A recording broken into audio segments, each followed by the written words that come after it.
Barbie. Hi, Ken. You wanna go for a ride? Sure, Ken. Jump in. I'm a Barbie girl in the Barbie world. Life in plastic, it's fantastic. You can brush my hair, undress me everywhere. Imagination, life is your creation. Come on, Barbie, let's go party. I'm a Barbie girl in the fantasy world. I'm your darling. Not your Barbie girl, I'm living in my own world.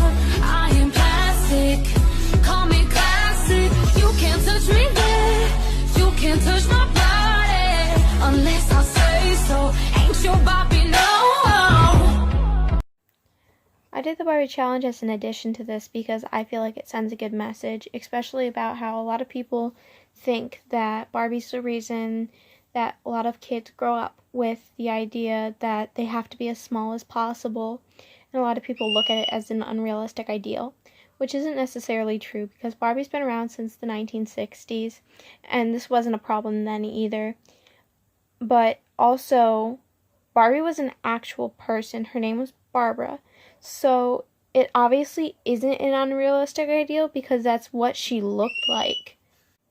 After looking into this a lot more, I found that it was called the Barbie effect, and studies had proved that when a kid is given two different body types and asked, like, which one do you think will have more friends and will be better and happier, they would look at the smaller body and be like, her, that's who it would be.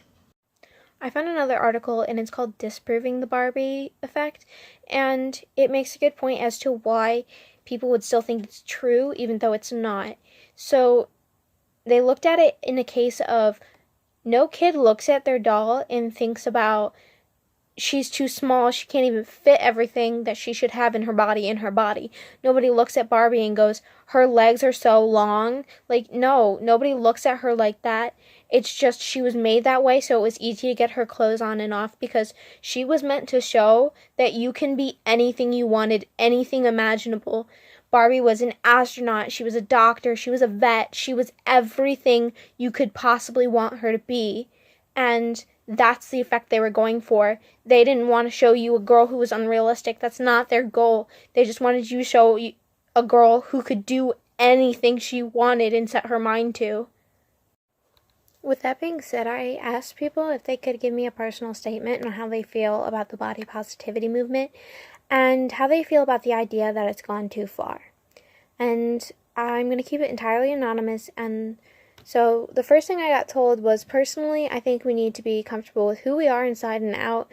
Without this, it's not possible to find real happiness and appreciation, which is entirely true, but I think there's a lot more to it. With that being said, on to the next one. I think everyone should love themselves for who they are and appreciate their bodies, but I do think people today sometimes use their body positivity to try to cover up the fact that they're unhealthy, and that's not okay, which is entirely true, and that's the entire point of this, is there's a lot of people using it in a way that it was never meant to be used. So I think it's just important to remember that.